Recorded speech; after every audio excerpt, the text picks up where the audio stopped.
आप सबको नमस्कार। हम अपने लघु वीडियो में रामायण का वर्णन करेंगे। रामायण में 7 कांड हैं: बालकांड, अयोध्याकांड, अरण्यकांड, सुंदरकांड, किष्किंधाकांड, लंकाकांड और उत्तरकांड। हमारी पूरी कोशिश रहेगी इसकी गरिमा में कोई कमी ना रहे। ये लघु वीडियो बनाने का उद्देश्य यह है कि हमारे आने वाली पीढ़ियों को हमारे पूर्वजों का गौरवशाली इतिहास पता लगे। अपने माता पिता की सेवा करने के आदर्श, अपने भाइयों के लिए त्याग करना, शक्ति होने पर भी मर्यादा में रहना, धर्म या गलत के विरुद्ध लड़ना, अनंत आदर्श जो श्री राम जी ने स्थापित किए। अपने इस गौरवशाली इतिहास के प्रचार और प्रसार के लिए हम ये लघु सीरीज बना रहे हैं। इसे हम बालकांड से शुरू करके उत्तरकांड तक बनाएंगे। धन्यवाद। श्री गणेशाय नमः। श्री कमलापति नमः। श्री जानकीवल्लभो विजेते। जय श्री राम। रामायण की संपूर्ण कहानी की रूपरेखा की शुरुआत यहीं से होती है। धार्मिक दृष्टि से रामायण के बालकांड बहुत महत्वपूर्ण है। बृहधर्म पुराण बृहधर्मा पुराणा के अनुसार बालकांड का पाठ करने से अनावृष्टि, महापीड़ा और ग्रहपीड़ा से मुक्ति मिलती है, यानी सभी दुख, दोष और पीड़ा मुक्त हो जाते हैं। इसलिए बालकांड का पारायण प्रचलित है। मंगल वंदना वर्णनामर्थ संघाना रसाना छंद सांपी मंगलाना च कर्तारा वंदे वाणी विनायको। वन अर्थात अक्षरों, अर्थ समूहों, रसों, छंदों और मंगलों को करने वाली सरस्वती जी और गणेश जी की मैं वंदना करता हूँ। भवानी शंकरो वंदे श्रद्धा विश्वास रूपिणो याभ्या विना न पश्यन्ति सिद्धाः स्वान्तः स्थमीश्वरम। अर्थात श्रद्धा और विश्वास के स्वरूप श्री पार्वती जी और श्री शंकर जी की मैं वंदना करता हूँ, जिनके बिना सिद्धजन अपने अंतःकरण में स्थित ईश्वर को नहीं देख सकते। वंदे बोधमयम नित्यम गुरु शंकर रूपिणम यमाश्रितो हे वक्रोपि चंद्रा सर्वत्र वंद्यते। अर्थात ज्ञानमय नित्य शंकर रूपी गुरु की मैं वंदना करता हूँ, जिनके आश्रित होने से ही टेढ़ा चंद्रमा भी सर्वत्र वंदित होता है। सीताराम गुण ग्राम पुण्यरण्य विहारिणो वंदे विशुद्ध विज्ञानो कवीश्वर कपीश्वरो। अर्थात श्री सीताराम जी के गुण समूह रूपी पवित्र वन में विहार करने वाले विशुद्ध विज्ञान संपन्न कवीश्वर श्री वाल्मीकि जी और कपीश्वर श्री हनुमान जी की मैं वंदना करता हूँ।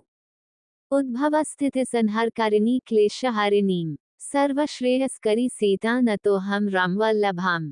अर्थात उत्पत्ति, स्थिति, पालन और संहार करने वाली, क्लेशों को हरने वाली तथा संपूर्ण कल्याणों को करने वाली श्री रामचंद्र जी की प्रियतमा श्री सीता जी को मैं नमस्कार करता हूँ। यन्माया वश्वर्ति विश्वमखिलम ब्रह्मादि देवासुरा यत्सत्त्वादम ऋषभ भाति सकलम रज्जो यथाहिर ब्रह्मः यत्पादप्लवमेकमेवहे भावाम्भोध स्थितिर्षावता वंदे तम शेष कारण पर रामाख्यमीश हरिम। अर्थात जिनकी माया के वशीभूत संपूर्ण विश्व, ब्रह्मादि देवता और असुर हैं, जिनकी सत्ता से रस्सी में सर्प के भ्रम की भांति यह सारा दृश्य जगत सत्य ही प्रतीत होता है और जिनके केवल चरण ही भवसागर से तरने की इच्छा वालों के लिए एकमात्र नौक हैं, उन समस्त कारणों से पर सब कारणों के कारण और सबसे श्रेष्ठ राम कहलाने वाले भगवान हरि की मैं वंदना करता हूँ। नाना पुराणा निगमागम सम्मतम यद रामायणे निगदित क्वचिदन्यत्पि स्वान्तः सुखाय तुलसी रघुनाथाथा भाषाने बंधामते मंजुल मातनुति। अर्थात अनेक पुराण, वेद और तंत्र शास्त्र से सम्मत तथा जो रामायण में वर्णित है और कुछ अन्यत्र से भी उपलब्ध श्री रघुनाथ जी की कथा को तुलसीदास अपने अंतःकरण के सुख के लिए अत्यंत मनोहर भाषा रचना में विस्तृत करता है।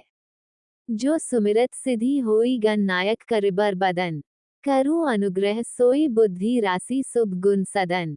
अर्थात जिन्हें स्मरण करने से सब कार्य सिद्ध होते हैं, जो गणों के स्वामी और सुंदर हाथी के मुख वाले हैं, वही बुद्धि के राशि और शुभ गुणों के धाम श्री गणेश जी मुझ पर कृपा करें। मुख होई बाचाल पंगु चढ़ी गिरबर गहन जासु कृपा सो दयाल द्रवऊ सकल कलिमल दहन। अर्थात जिनकी कृपा से गूंगा बहुत सुंदर बोलने वाला हो जाता है और लंगड़ा लूला दुर्गम पहाड़ पर चढ़ जाता है, वे कलयुग के सब पापों को जला डालने वाले दयालु भगवान मुझ पर द्रवित हो दया करें। नील सरोरो श्याम तरुण अरुण बारिज नयन करु सो मम और धाम सदा क्षीर सागर सयन। अर्थात जो नीलकमल के समान श्यामवर्ण हैं, पूर्ण खिले हुए लाल कमल के समान जिनके नेत्र हैं और जो सदा क्षीर सागर पर शयन करते हैं, वे भगवान नारायण मेरे हृदय में निवास करें। कुंद इंदु समदेह उमा रमन करुणायन जाहि दीन पर नेह करु कृपा मर्दनमयन। अर्थात जिनका कुंद के पुष्प और चंद्रमा के समान गौर शरीर है, जो पार्वती जी के प्रियतम और दया के धाम हैं और जिनका दीनों पर स्नेह है, वे कामदेव का मर्दन करने वाले शंकर जी मुझ पर कृपा करें। रामायण के अगले भाग में जुड़े रहने के लिए कृपा चैनल सब्सक्राइब करें।